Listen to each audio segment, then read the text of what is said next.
Now, live with Greg Olsen, Director of the New York State Office for the Aging.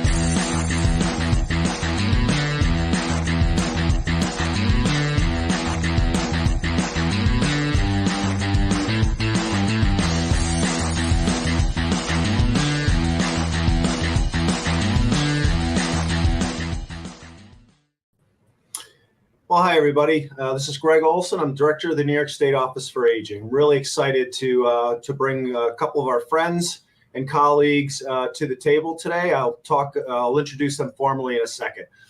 Look, everybody knows that if there's an emergency that you dial three numbers, 911, right? But do you ever know where that goes, who the people are behind it, what they actually do? Well, that's what we're going to be talking about today. In the United States, there's an estimated 38% of EMS transports, emergency transports, are for older adults. And this number is projected to increase by 50% just over the next decade. One study found that approximately 20% of older adults also had repeat transport within 30 days. But not all calls require medical transportation. In fact, many calls to EMS result in non-emergency social service interventions that can be referred to other support networks, such as our offices for the aging and their community partners. So today we're going to be talking about EMS services for older adults and ways that the aging service providers can partner with EMS services locally to coordinate and have a best approach to serve older individuals and certainly all individuals in their communities. So let me introduce our guest today. From the EMS community, we have Suzanne Syzdek, Sue Syzdek. She's the Executive Director of the Clifton Park and Halfmoon Emergency Corps. Welcome, Sue. Thank you. Thanks for having us. My pleasure. We have Mark Freiberger, who's the Deputy Director at the Clifton Park and Halfmoon Emergency Corps. So we're going to be talking a little bit to these guys. We have some questions, and actually I learned a lot from them when I went to visit them. We have a returning guest as well, Becky Prevey. She is currently the Executive Director of the Association on Aging.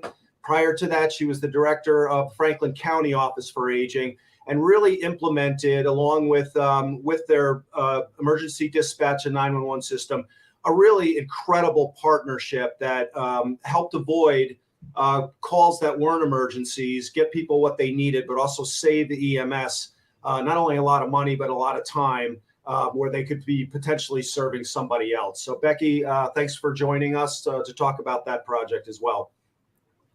So let me start with you, Sue and Mark. Tell us a little bit about what the Clifton Park and Halfmoon Emergency Corps is. I'd be happy to do that. We are obviously an EMS agency. We provide all levels of pre-hospital care, which means we can offer anything from basic life support to advanced life support to actual critical care. And we're located in Clifton Park, which is in Saratoga County. We are the largest and busiest EMS agency in Saratoga County, and actually one of the busiest in upstate New York, which is kind of surprising. It surprised me when I started here. We cover the towns of Clifton Park, the town of Halfmoon, the city of Mechanicville, and we cover about an 80,000 square mile. I'm sorry, 80,000. We have 80,000 residents that we protect and an 80 square mile area. Lots of eights in there. And to give you one more eight, we have about 8,000 to 8,200 calls for service a year. Yeah, it's amazing. And it keeps us busy, keeps the providers busy. And there's about 90 folks that work here, EMTs, paramedics, and the administrative staff that kind of keep everything humming. The one thing I love to brag about with this agency is that we're a little different from other EMS agencies in that we have a very vibrant community outreach program. We don't just transport patients or treat patients in the field. We actually interact with our community in different innovative ways, everything from CPR classes and car seat fitting stations to working with the schools and covering community events. And we really try to make sure that we are partners with the community and with the residents, trying to keep everybody safe and healthy and make the community stronger. So it's really a great place to work. No 2 days are the same. Every day is different here. So keeps us moving. And I totally believe that. And I think, I think we take for granted EMS and first responders, right? You expect them to be there when you make the phone call. But it's so much more than picking somebody up and bringing them to a hospital. And there's so much more that you guys do now than you did a couple of years ago. But, you know, we love acronyms, right? EMS, EMT, et cetera. You know, for people who, you know, obviously know you guys exist, what's the difference between an EMS and an EMT? EMS is emergency medical service, which is the name of, I would say, the overall industry. We provide service that you are not planning on. That's why it's an emergency. And, you know, EMS agencies, for the most part, will provide pre-hospital care and perform the transports. EMS agencies are evolving a little bit in providing telemedicine services and community paramedicine services as well. And those are really great programs that are evolving to help treat patients where they need to be. And give them the care they need at that moment. An EMT is an emergency medical technician who is one of our medical providers here on staff, and they perform the care. And then we also have paramedics who are trained to a higher level and can provide more techniques, more critical care. Yeah, and so you had just said it's evolving, and I think you started to describe like the people that you have on staff and what they actually do. What's changed over the last couple of years? I think there was legislation, et cetera, that really allowed you to expand the scope because of how valuable you guys are as first responders in providing, you know, immediate medical care in the community before somebody gets to the hospital. Absolutely. There have been a lot of changes with the advent of telemedicine. And unfortunately, COVID kind of forced this change to occur a little bit more quickly. We are able to treat people in their homes. And there are a lot of telemedicine EMS agencies that provide telemedicine services. So, you know, what that means is we're saving perhaps an older adult that needs to have a cough, they're having difficulty breathing. Instead of having them go to the ER in a hospital and sit and wait for a few hours, we've all seen the ER wait times on the news, we're able to maybe give them a nebulizer treatment. We consult with the telemedicine doc and say, hey, here's how they're presenting, here's what their medical history is. The same sort of activity that would take place in an ER, except the doctor we're working with is on a screen and located remotely, and they can prescribe a treatment that we can do. And it often saves a lot of anxiety for the patient because they get care a lot quicker. They don't have to be transported. And it really was something, excuse me, that we've started to do more frequently. And along those lines, the next step is community paramedicine. EMS agencies, there was a bill, and it was put in front of the governor, and she did sign it. So in New York State, if you have a community paramedicine program, you can continue it. And it allows us to actually schedule care for people with chronic conditions and go into the home and help them better manage their health and prevent them going to the ER because things have reached a critical level. It reduces the impact on our healthcare system, and it also gives that person, that patient, the more appropriate care when they need it. So you're seeing more and more EMS agencies offering that service as well. Yeah, I think that's great. You know, I got connected to you guys, Mark, really through this innovative program or project that you've implemented that I want to ask you about. So I'm not gonna steal your thunder and describe it, but I was really intrigued by what you guys were doing, specifically because we, you know, operate the largest nutrition program in the country with Becky and her partners throughout New York State. Mm-hmm. And sometimes you go to somebody's home and the door's locked. They're expecting you, but nobody answers the door. And I thought there was some synergy here to what you guys were doing. So tell us a little bit about the project that you've implemented. Yeah, so just like you folks, when you need to get into somebody's house, it can be challenging sometimes, and very often we show up to a patient's house who's called 911 and we're not able to get in. So we looked at what's an answer to that, and the thing we came up with is a universal lockbox system in our district that we have put on both residential properties and commercial apartment buildings where our ambulance crew shows up on the scene, they see our logo and they see that box, they know that the key in the ambulance is going to get them into that building so that we can access the patient as quickly as possible. So, I think you originally started the project with housing, multi-unit housing, but you're also talking about residential, which I think is brilliant. What did you do before you had these lock boxes? So before we had these lock boxes, it was a challenge. If you were lucky enough to be responding with the local fire department and the building had a Knox box on it, that would be a way where you'd be able to get in. But if that wasn't the case, you were going to force entry if you couldn't get in. So that's damage to the property. And Hollywood does a lot of things, but they don't always portray things right. And it's not just usually as simple as kicking a door once and getting in. Breaking down a door to get to somebody can take a long time. Yeah, no doubt about that. It looks, and I've seen one and I felt it. It looks pretty secure. Mm-hmm. But one of the questions I had is, okay, well, who has access to the key? How many are there, and who can access them? Yeah, so only our providers can access them, and we keep the key locked up in a safe in the ambulance that you use an electronic key fob to get into. That safe generates an audit. We could generate an audit from that safe and see who's accessed the safe when, and that keeps the key secure. And we partnered with a local locksmith company. The key is patented, so somebody couldn't just steal the key and go bring it to Home Depot and get it reproduced. It's a patented key that only one locksmith can reproduce. It's security grade steel in the box. So it's a much higher quality than what you would be getting spending, a small amount of money at Home Depot. This is high security, high quality. You can feel safe when you're putting your key in this box that nobody who's not supposed to get in there is going to get in there. I think it's great. If I remember correctly, you guys passed a local law. Go ahead.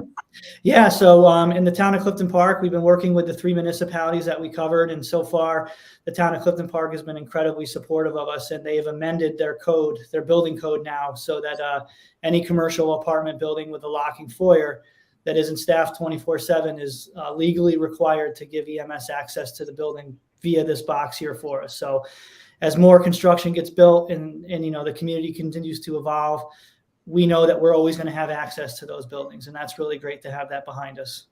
I think it is. And as the population grows, a lot of the folks that we're serving, when live alone, and they're living into their 80s and 90s and 100s. So how expensive, or what's the cost of the box if somebody, I think what you guys was different was all of your housing facilities have these, so they're there now. Mm-hmm. But it's a choice for residential, right? Do you leave your spare key under the flower pot? Did you remember to put it back? I think that there's a lot of use for these residentially. How much do they cost to buy and install? They're about $220 to purchase them, and it's a matter of finding a place to mount it and 4 screws. So they're really easy to install. And like what you said is absolutely right. We come across instructions all the time where homeowners will leave a key under a flower pot or under a doormat, or they'll have an old code for a garage door that doesn't work anymore. So having that box that's easily identifiable by our 90 employees is really important. Yeah, it is. Do you know if this is anything that's being replicated elsewhere, other EMSs across the state? Not to my knowledge, no. And can you share one story? Give me one success story because of the lockbox.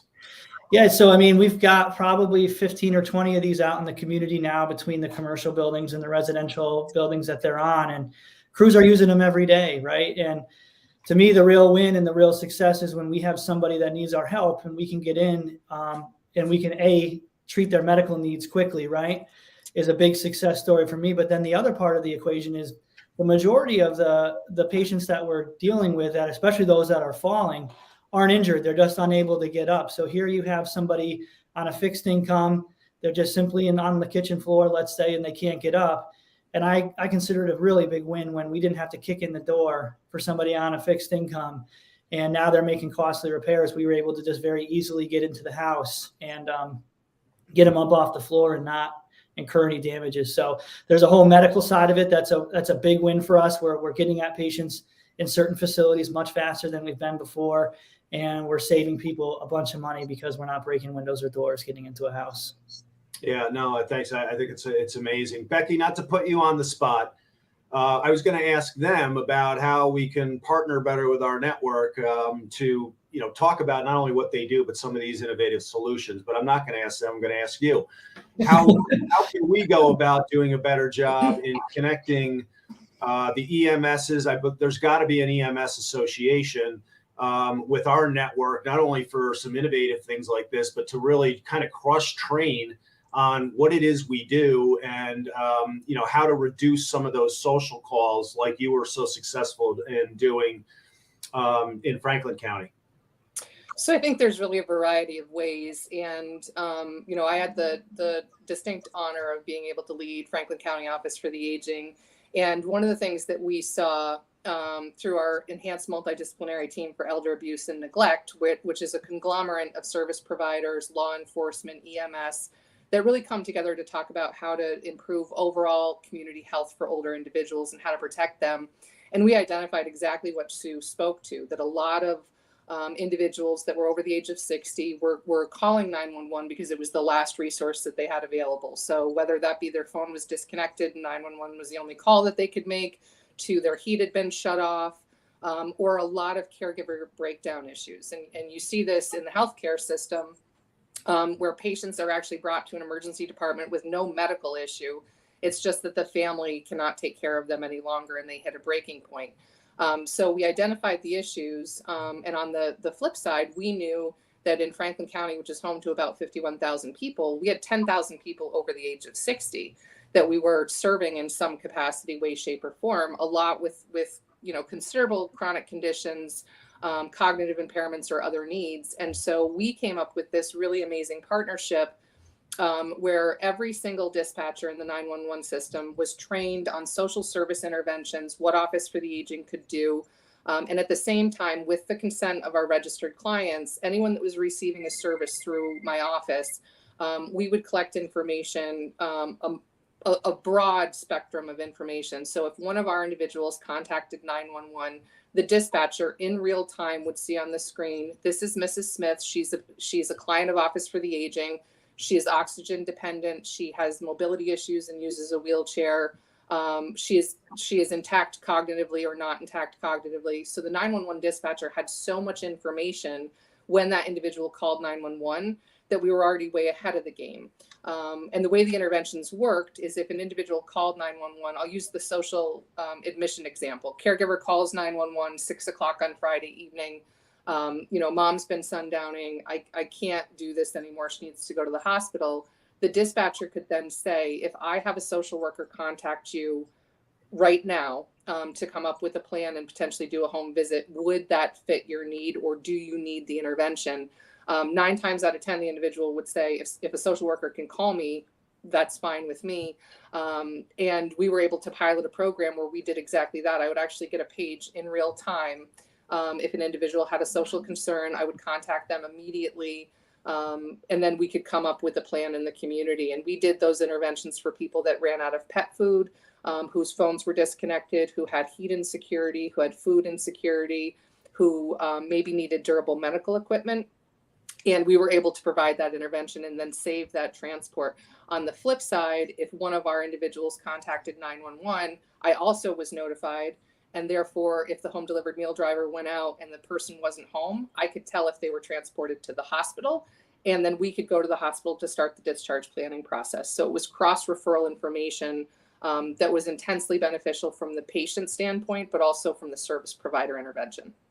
Yeah, it's amazing. Before I continue with some questions for you, we're going to take a quick break and take a look at this video. The Medicare Savings Program, or MSP, could save you up to $7,000 annually. Hi, I'm Heather Leddick with New York's Health Insurance Information, Counseling, and Assistance Program, also known as HICAP here at the New York State Office for the Aging. New York State recently expanded the MSP to include higher income limits in 2023. What does this mean? You and approximately 300,000 other New Yorkers may be newly eligible for this assistance right now. If your income falls within the levels on your screen, please apply today. If your income is just above these numbers, still consider applying. You may be paying for out-of-pocket costs that can be deducted from your gross income to make you eligible. Free, objective, statewide assistance is also available to help you in the application process through HICAP. Simply call the statewide helpline at 1-800-701-0501. Here's a bit more information. The MSP helps pay out-of-pocket Medicare costs such as your Part B premium. To be eligible, you must already be a Medicare beneficiary, meet the income requirements, and apply for this assistance. Once approved, reimbursement will come through your Social Security check. You can print an application online, and you can also pick up an application through your local HICAP program. It's a simple front and back application, but you'll need to gather some documentation.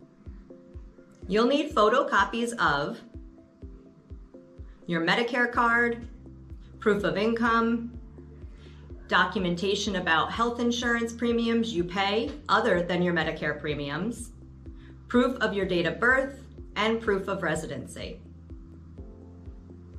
Income information can include your Social Security, award letter, your monthly pension statement, or any other earned income such as pay stubs. Please refer to page 2 of the application form for more detailed information about documentation. As we mentioned earlier, help with the application is available through HICAP. HICAP offers free, objective, and statewide assistance. To apply for the Medicare Savings Program, simply call HICAP at 1-800-701-0501. Callers will be routed to their local program for assistance. From there, you can schedule an appointment to meet with a counselor. You'll need to bring some of the documentation outlined earlier in this video. Don't miss this opportunity to save on your out-of-pocket healthcare costs today.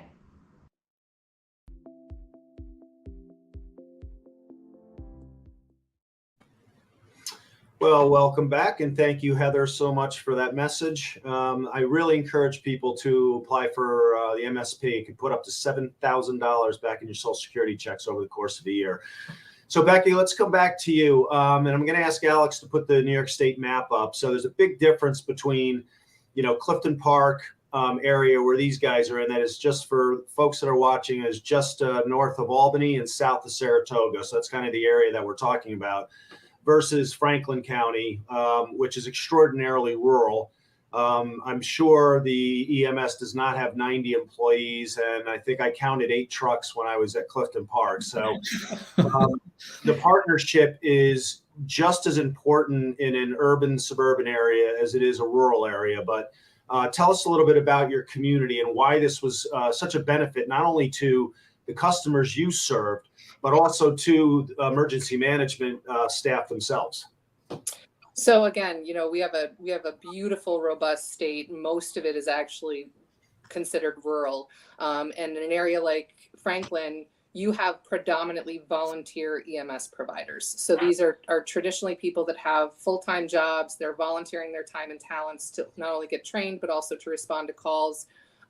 Very few paid staff available. So when you think about volunteer rates and you think about the difficulty of the work of paramedicine and paramedic interventions, it's very difficult work. It's very taxing. And so we have a limited resource of individuals to actually respond to calls.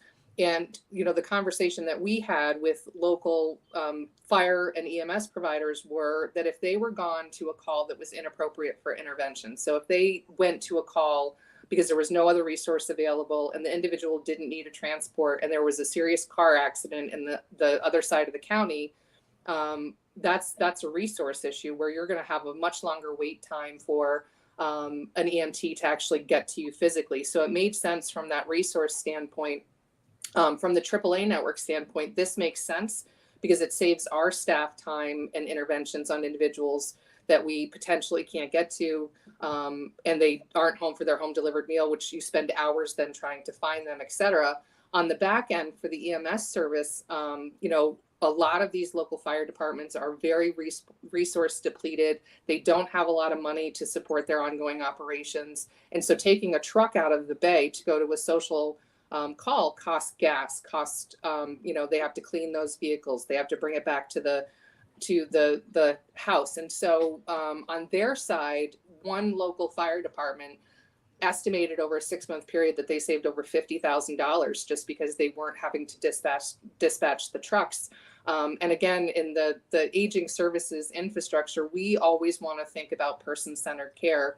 And to Sue's point, a trip to an ER for something that you can treat in the home or community is very stressful, not only for an older individual, but also for their families. So anything that we can do to intervene in the community not only saves money, which is obviously very important, but it is the best outcome for the person that's trying to receive or get an intervention. And really the collaboration, we're seeing this in different regions around the state. I think what Sue has done, and Mark and the team, is really something that's commendable, and it's able to be replicated, which I think is a wonderful thing. So in rural communities, this absolutely saved time, and it was the right thing to do on behalf of the people we were trying to serve. Yeah, absolutely. And I thought the data that we received from your program was really amazing. Exactly what we talked about, the savings. But given that there has been such a reduction in volunteers and firefighting, EMS, I mean, even in our network over the last 20 years, it makes it that much more urgent, right? Not only to try to increase the volunteer corps for a lot of communities like yours that are volunteer, but that will also help increase the speed of the response. So we talked about replication, the ability to do that. How do you create these? We actually have a couple questions that are coming in on that exactly. We were invited years ago to speak in front of, I believe, the Firefighter EMS Association. Tell us a little bit about that, but I'm really coming at this from the angle of what the response was from the people that we talked to about your project.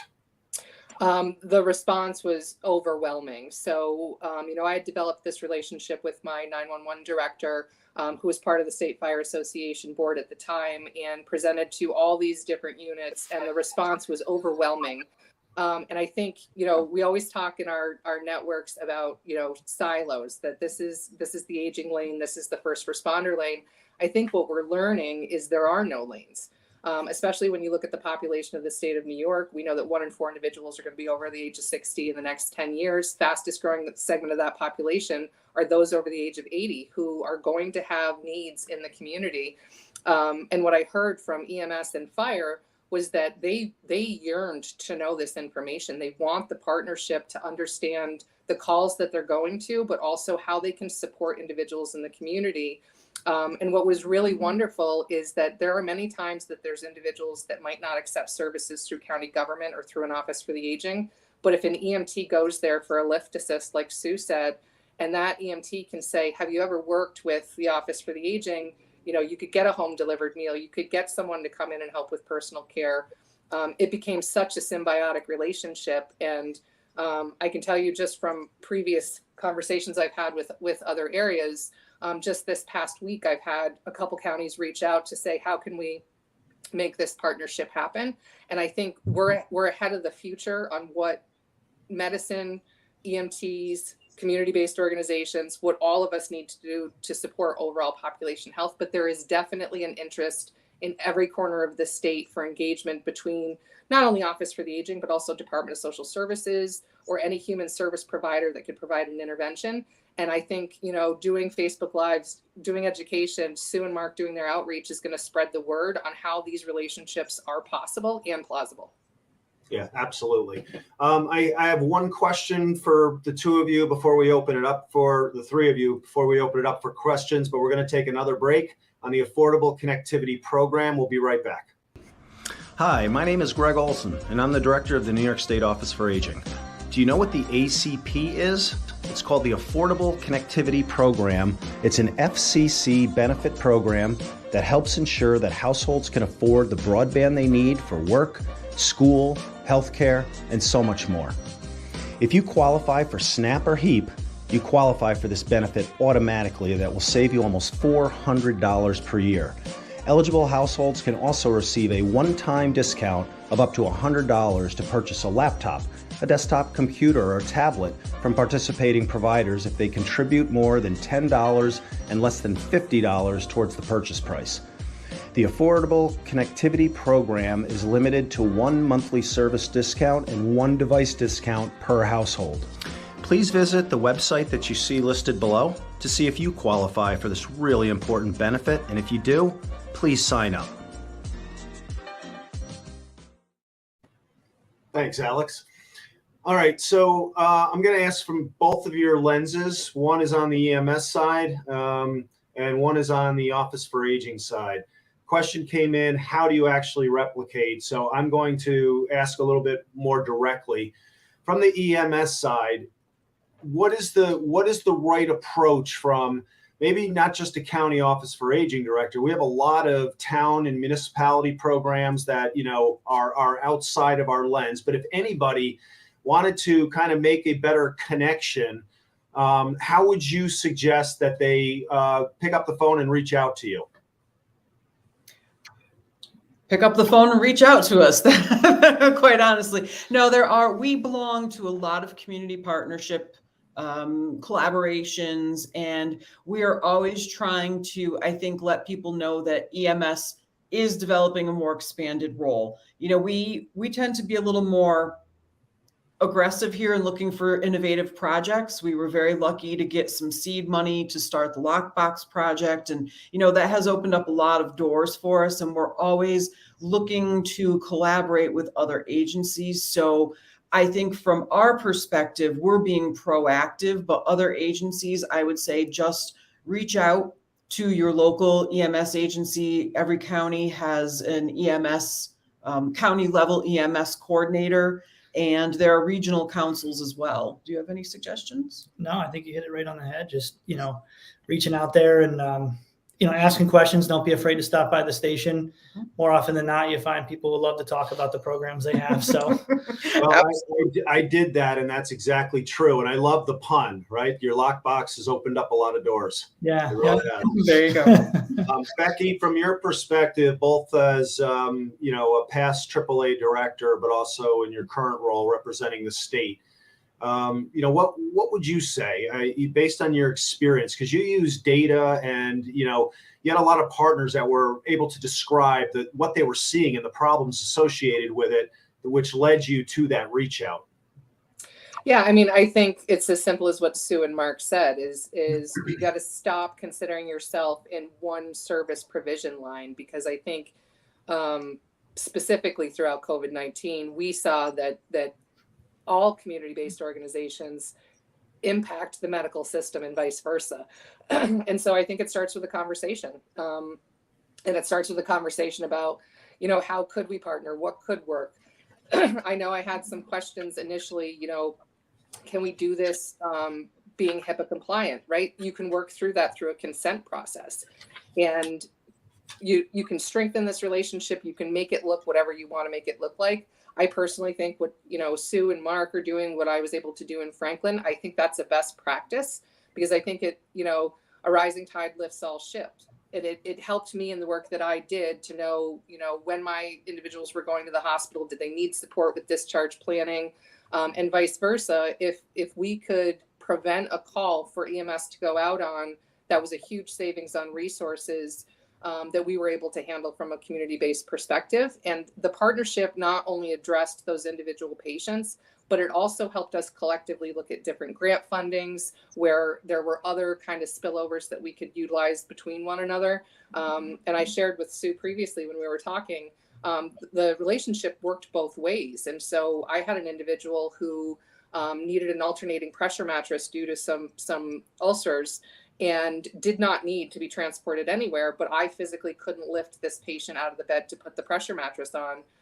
And so I called my friends at the fire department and said, can you help me? So it works both ways as far as those interventions. But I always bring it back at the end of the day, Greg, and I think all of us feel this way. What is the best for the individual that's calling 911? What is the best intervention that causes the least anxiety? And partnerships like this do exactly that. Yep, couldn't agree more. Well said. Thank you. So we're going to get into the question portion. I have a couple that I'm looking at now. One was what would we need to do to implement these programs in my local county? And we just talked about that. You got to get the organizations together to talk about the mutual benefits that will arise from a partnership like this.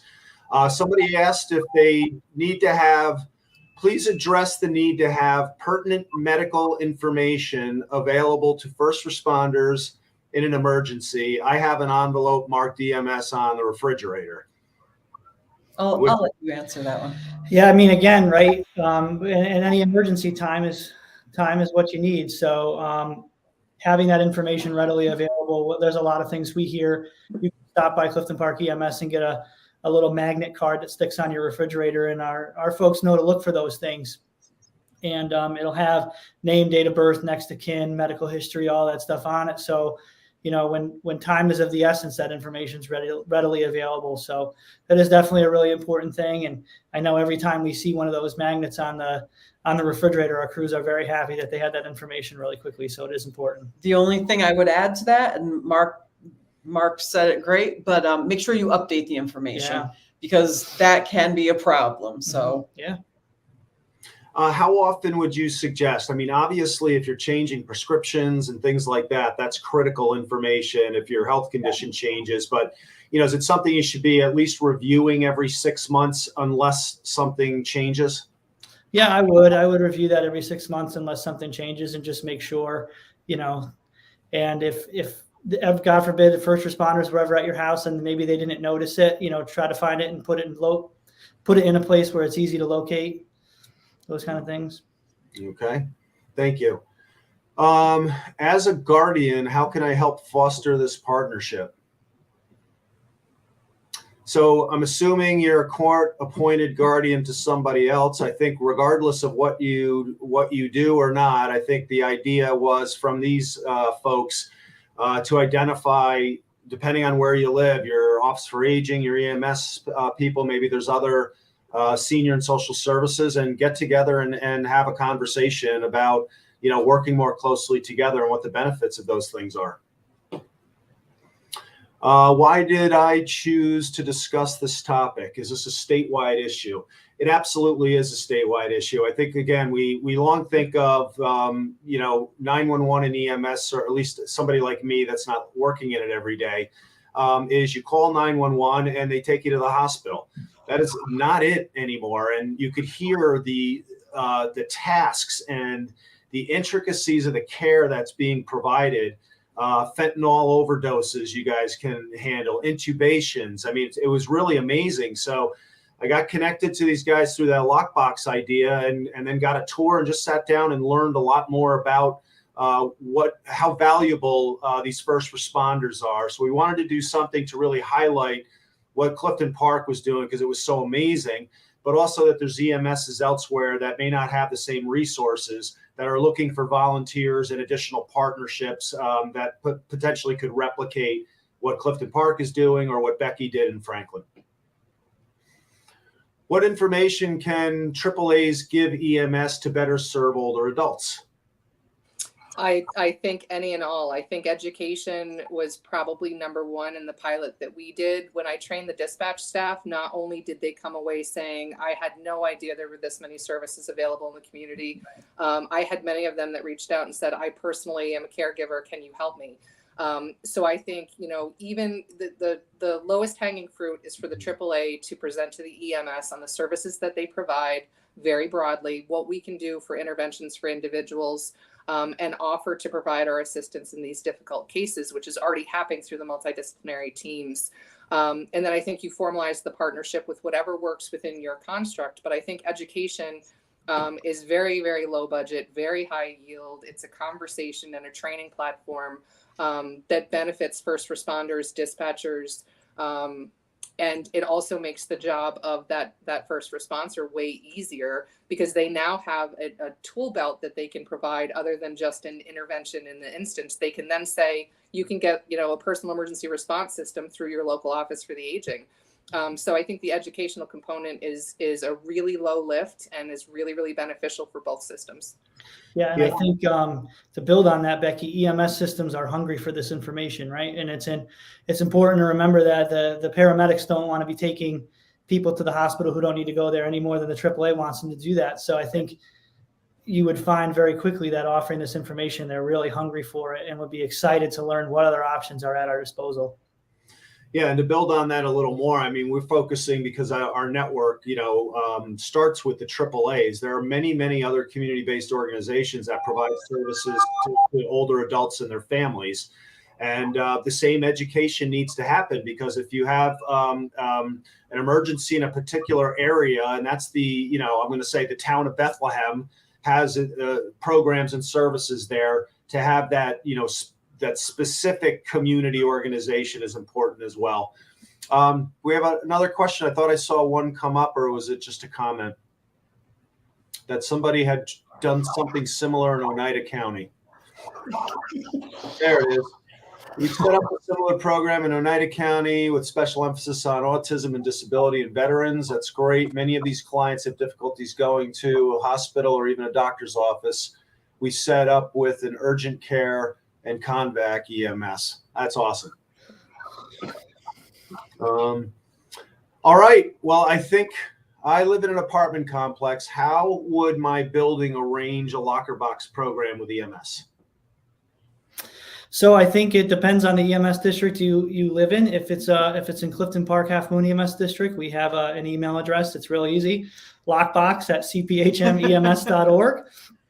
And then if you're not in our district, it'd be as simple as, reaching out to your local EMS department and telling them your concerns. A lot of these ideas behind the innovation come from hearing the concerns of the residents. So I would definitely encourage anybody to reach out to their local EMS department if it's something they want. And even if it's not in Clifton Park, I'd be happy to field any questions and answer any questions for anybody. Great. Thanks. Well, I really appreciate the three of you joining. I think for the audience, support your local EMS. If you want to volunteer, reach out and volunteer. I don't think you guys would turn away any additional help whatsoever on the support side or the manpower side. I want to thank you for what you do. I was really blown away and amazed by you, your staff, the passion and commitment. And there was a couple of calls while I was there, and just to, what did you say? They'll be out of here in 32 seconds. And I think it was 28. So it was amazing. And Becky, to you as well for, really creating something quite unique that I think is absolutely replicable elsewhere. So I want to thank Sue Syzdek, Mark Freiberger, Becky Prevey for talking to us about this first response and partnerships and hopefully replication. Please join us for our next live stream, which is going to be at the end of July 27th at 1, where my friend and guest will be Ted Fisher, who's the CEO of Ageless Innovation. Many of you will know that from our animatronic pet project. But we're going to be discussing a little bit about the animatronic pet project, but something a little bit more exciting, which is the Reach Out and Play national campaign, which is a series of game nights that will happen around Grandparents' Day to encourage peer-to-peer and intergenerational play among older adults and younger generations. What is really cool about this is they have an agreement and partnership with Hasbro and have taken many of the games that we grew up with, like the Game of Life and Scrabble and Trivial Pursuit, and made them intergenerational, easier to see. Pieces are easier to manipulate for older adults. And we're going to have well over 100 game night events in New York State. So join us on the 27th to learn a little bit more than that. As always, I want to thank Roger, Darren, and Alex and the communications team for making this production great. I hope you guys all have a great summer. Stay cool out of this heat. And again, Sue, Mark, and Becky, thanks so much. We'll see you July 27th. Thank you for having us. Thank you. Live with Greg is a production of the New York State Office for the Aging Communications Bureau. Please make sure to join us next time.